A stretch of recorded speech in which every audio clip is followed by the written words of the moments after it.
बहुत समय पहले गांव में टुनटुनी अपनी माँ टूनी और पिता भूरा चिड़ा के साथ रहती थी। टुनटुनी के पिता एक किसान थे। वो अपने खेतों में खेती किया करते थे और टुनटुनी बहुत ही समझदार और दयालु किस्म की चिड़िया थी। वो सभी के साथ अच्छा व्यवहार करती थी। एक दिन टुनटुनी स्कूल गई थी। जब वो स्कूल से घर आ गई तो वो देखती है कि उसके माता पिता का किसी कारणवश देहांत हो गया है। टुनटुनी अपने माता पिता के लिए बहुत रोती है। गांव के पक्षी टुनटुनी को समझाकर उसके माता पिता का अंतिम संस्कार कर देते हैं। टुनटुनी अब बहुत अकेली हो चुकी थी और वो कुछ समय तक अपने पड़ोसी के घर में रहती थी। उसकी पड़ोसन का नाम सुंदरी कौवी था। वो शुरू में टुनटुनी का बहुत ध्यान रखती थी, परंतु जैसे जैसे दिन बीतते गए सुंदरी कौवी टुनटुनी से घर के काम करवाने लगी। सुंदरी कौवी का एक बेटा भी था जिसका नाम कालू था। वो बहुत ही घमंडी और बिगड़ैल कौवा था। सुन टुनटुनी की बच्ची, आज से सुबह जल्दी उठकर तुझे घर में झाड़ू करना है और उसके बाद नाश्ता बनाना है। नाश्ता होने के बाद बर्तन और कपड़े धोने हैं। जब तू इतना काम करेगी तभी तुझे 2 टाइम का खाना खाने को दूंगी, वरना तुझे भूखा रहना पड़ेगा। समझ में आई मेरी बात?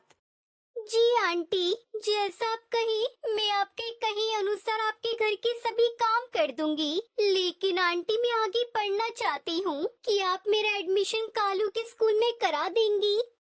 पढ़ लिख कर तुझे कौन सा डॉक्टर बनना है? चुपचाप घर के काम कर। ये पढ़ाई वढ़ाई करने से कुछ नहीं होता और अपनी जुबान चलाना बंद कर। टुनटुनी चुपचाप उदास होकर अपने कमरे में चली जाती है और वहाँ बैठकर रोने लगती है। वो जानती थी कि रोने से कुछ नहीं होगा, उसे घर के काम तो करने ही पड़ेंगे। वो अपनी माँ की तस्वीर के आगे रोते रोते कहती है, माँ, आप मुझे छोड़कर क्यों चली गई? आप ये सब देख रही होंगी कैसे सुंदरी आंटी मेरे ऊपर अत्याचार कर रही है और मुझसे घर का झाड़ू पोछा बर्तन और सभी काम करवाती है। उसके बाद भी मुझे रूखा सूखा खाने को देती है। इतना सब कहकर टुनटुनी रोते रोते सो जाती है और उसे पता ही नहीं चलता कि कब रात हो जाती है। रात को जब उसके कमरे में सुंदरी कौवी आती है तो वो गुस्से से कहती है, ए मनुष्य चिड़िया, ये कोई सोने का टाइम है? जल्दी उठकर रात का खाना बना, नहीं तो 4 दिन तुझे खाना नहीं दूंगी। और इतना कहकर सुंदरी कौवी वहाँ से चली जाती है। सुंदरी कौवी के बेटे कालू कौवे को भी टुनटुनी बिल्कुल भी पसंद नहीं थी। वो दिन भर उसे परेशान करता रहता था। टुनटुनी उन दोनों माँ बेटे से बहुत डरती थी और वो उन दोनों के काम समय पर कर दिया करती थी। एक दिन टुनटुनी की तबीयत खराब हो जाती है। वो अपनी आंटी सुंदरी से कहती है, आंटी, मुझे बहुत तेज बुखार आ रहा है कि आप बाहर से मेरे लिए दवाई ले आएंगी? मैं सब अच्छे से समझती हूँ, तो कोई बीमार नहीं है। तुझे तो बस बहाना चाहिए काम न करने का। चुपचाप से खड़ी हो जा और जाकर घर के कामों में लग जा, नहीं तो मैं तुझे घर से बाहर निकाल दूंगी। टुनटुनी की इतनी तबीयत खराब होती है कि वो उठ नहीं पाती और घर के काम नहीं करती। सुन टुनटुनी, मैंने तुझे पहले ही बहुत समझाया था, लेकिन तेरे दिमाग में भूसा भरा है, इसलिए तुझे कुछ समझ में नहीं आता। अब बहुत हुआ, मैं तुझे इस घर में एक पल भी देखना नहीं चाहती। चुपचाप अपना बोरिया बिस्तर उठा और मेरे घर से निकल जा, नहीं तो मुझसे बुरा कोई नहीं होगा।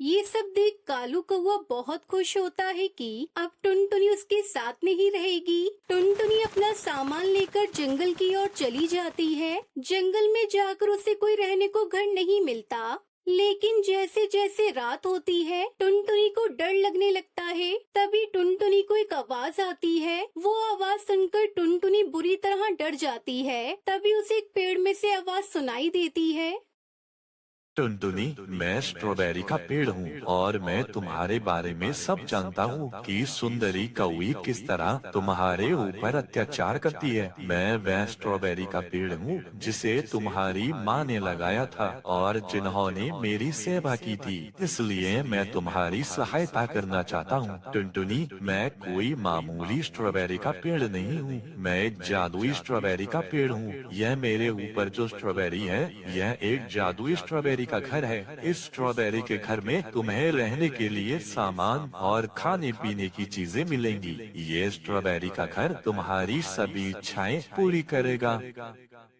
क्या आप सच कह रहे हो? मुझे तो यकीन ही नहीं हो रहा। तभी वो जादुई स्ट्रॉबेरी का पेड़ टुनटुनी को अपने घर में बुलाता है। टुनटुनी, तुम मेरे घर के अंदर आ जाओ। यह घर तुम्हारे लिए ही है। आओ, अंदर आओ। टुनटुनी अपना सामान लेकर उस घर में चली जाती है। वो अंदर जाकर देखती है। अरे वाह, ये स्ट्रॉबेरी का घर तो बहुत ही सुंदर और आलीशान है। वो घर देखकर टुनटुनी बहुत खुश होती है और उसी घर में रहने लगती है। जब टुनटुनी को भूख लगती तो वो जादुई स्ट्रॉबेरी का पेड़ उसे खाने के लिए भोजन देता। अब टुनटुनी उस जादुई स्ट्रॉबेरी के घर में रहने लगती है और अपनी आगे की जिंदगी उसी घर में हंसी खुशी से बिताने लगती है। वहीं दूसरी तरफ सुंदरी कौवी का बेटा कालू कौवा सारे पैसे खर्च कर देता है और अपने घर को बेचकर अपने दोस्तों के साथ वो जंगल छोड़कर चला जाता है। वहीं सुंदरी कौवी बेघर हो गई थी। वो जंगल में किसी आश्रय की तलाश में आती है। तभी वो टुनटुनी चिड़िया को वहाँ देखती है और उससे अपने किए की माफी मांगती है। मुझे माफ कर दो टुनटुनी, मैंने तुम्हारे साथ इतना जुल्म किया और आज मेरे बेटे कालू ने मेरे सारे पैसों को अपने ऐशो आराम में उड़ा दिया और मुझे छोड़कर चला गया। मैं बेघर हो गई। अरे आंटी जी, आप ऐसा मत कहिए। आप मुझसे बड़ी है, ये सब आपको शोभा नहीं देता। आप बेघर हो गई तो क्या हुआ? आप मेरे स्ट्रॉबेरी घर में आकर रह सकती हैं। मैं अपने स्ट्रॉबेरी घर में अकेली रहती हूँ। आप भी मेरे साथ चलकर घर में रहिए, मुझे अच्छा लगेगा। टुनटुनी चिड़िया अपनी आंटी को माफ कर देती है और उसको अपने स्ट्रॉबेरी घर में ले जाती है और फिर वो सभी एक साथ मिलकर हंसी खुशी जादुई स्ट्रॉबेरी घर में रहने लगते हैं।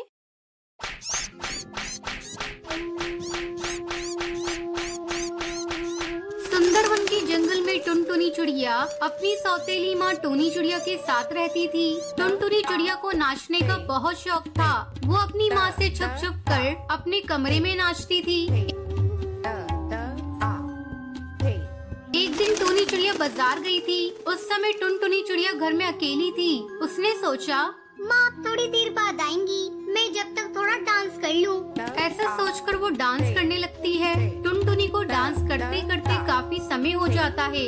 इसी बीच उसकी माँ आ जाती है और टुनटुनी चिड़िया को डांस करते देख लेती है। अरे टुनटुनी चिड़िया, तू तो बहुत अच्छा डांस करती है। मैं कहीं किसी क्लब में जाकर तेरी नौकरी की बात करती हूँ। मैंने सुना है क्लब में डांस करने वाली चिड़िया को बहुत पैसे मिलते हैं। अब तू डांस करके पैसे कमाकर घर में लाएगी। अपनी सौतेली माँ की ये बातें सुनकर टुनटुनी चिड़िया चौंक जाती है। माँ, तुम ये क्या बोल रही हो? होश में तो हो ना? तुम मुझे क्लब में नाचने को कह रही हो? मुझसे ये काम नहीं होगा। क्या बोल रही है? नहीं नाचेगी? नाचेगी तेरी मरी हुई माँ भी। अगर तू नहीं नाचेगी तो मैं तेरा वो हाल करूँगी जिसकी तूने कल्पना भी नहीं करी होगी। इतना कहकर वो जोर जोर से टुनटुनी चिड़िया को पीटने लगती है। मार खाकर टुनटुनी चिड़िया रोने लगती है।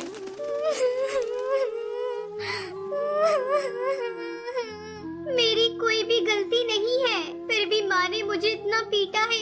अगले दिन टूनी चिड़िया टुनटुनी चिड़िया को कड़कनाथ सेठ के क्लब में काम दिलवा देती है। अब टुनटुनी क्लब में नाचने लगती है। उसे जो भी पैसे मिलते वो उसकी सौतेली माँ छीन लेती। इस तरह 2 महीने गुजर गए। एक दिन कड़कनाथ सेठ का बेटा कालू कौवा विदेश से पढ़ाई करके घर वापस लौटता है। तभी अपने बेटे के घर आने की खुशी में कड़कनाथ सेठ एक पार्टी देता है। उस पार्टी में टुनटुनी चिड़िया नाच रही थी। जब कालू कौवा टुनटुनी को नाचते हुए देखता है तो उस पर फिदा हो जाता है और पार्टी खत्म होने के बाद उससे कहता है, मैं आपसे दोस्ती करना चाहता हूँ। लेकिन आपकी और मेरी दोस्ती नहीं हो सकती। मैं एक नाचने वाली हूँ और नाचने वाली से कोई दोस्ती नहीं करता। मुझे माफ कर दीजिए। अरे आप ये कैसी बातें कर रही हैं? नाचना तो एक आर्ट है और मैं इसे बुरा नहीं मानता। धीरे धीरे टुनटुनी चिड़िया और कालू कौवे की दोस्ती हो जाती है। वो दोनों रोज एक पार्क में मिलने लगते हैं। कुछ ही दिनों में उनकी दोस्ती प्यार में बदल जाती है। एक दिन कालू कौवा अपने पिता से कहता है, पिताजी, मैं टुनटुनी चिड़िया से शादी करना चाहता हूँ। क्या कहा कमबख्त? क्या इसी दिन के लिए मैंने तुझे पाल पोस कर बड़ा किया था कि तू बड़ा होकर एक नाचने वाली से शादी करे? मेरे नाते रिश्तेदार क्या कहेंगे? सब मेरे मुंह पर थूकेंगे। इसमें बुराई क्या है? टुनटुनी एक अच्छी और संस्कारी चिड़िया है। अरे बेटा, तू जिसे संस्कारी चिड़िया कह रहा है वो एक नाचने वाली है। पहली बार तेरे मुंह से सुन रहा हूँ कि एक नाचने वाली भी संस्कारी होती है। मैं आखिरी बार तुझसे कह देता हूँ, अगर तूने टुनटुनी चिड़िया से शादी की तो मेरा मरा मुंह देखेगा। अपने पिता का ये रूप देखकर कालू कौवा चुप हो जाता है और अपने कमरे में चला जाता है। समय तेजी से गुजरने लगता है। एक दिन कड़कनाथ सेठ अपने क्लब में कामकाज देख रहा था, तभी उसे हार्ट अटैक आ जाता है और उस समय टुनटुनी चिड़िया वहीं नाचने के लिए तैयार खड़ी थी। जब वो कड़कनाथ सेठ की ऐसी हालत देखती है तो वो तुरंत डॉक्टर बुलबुल को फोन करती है। डॉक्टर, आप जल्दी से कड़कनाथ क्लब आ जाइए। इस क्लब के ओनर को हार्ट अटैक आ गया है। डॉक्टर बुलबुल तुरंत क्लब आती है और कड़कनाथ सेठ का इलाज शुरू कर देती है। ये मैं कुछ दवाइयाँ लिख दे रही हूँ, आप समय समय पर इन्हें देते रहिएगा। टुनटुनी दिन रात कड़कनाथ सेठ की सेवा करती है। टुनटुनी की सेवा से कड़कनाथ बहुत जल्द स्वस्थ हो जाता है। एक दिन वो टुनटुनी से कहता है, बेटी, मैं तेरी सेवा से बहुत खुश हूँ। मैंने तुझे बहुत गलत समझा। मैं तुझे अपनी बहू बनाना चाहता हूँ। क्या तू इस रिश्ते से खुश है? टुनटुनी हाँ में सिर हिला देती है। जल्द ही टुनटुनी और कालू कौवे की शादी हो जाती है। फिर टुनटुनी अपने ससुराल में खुशी खुशी रहने लगती है।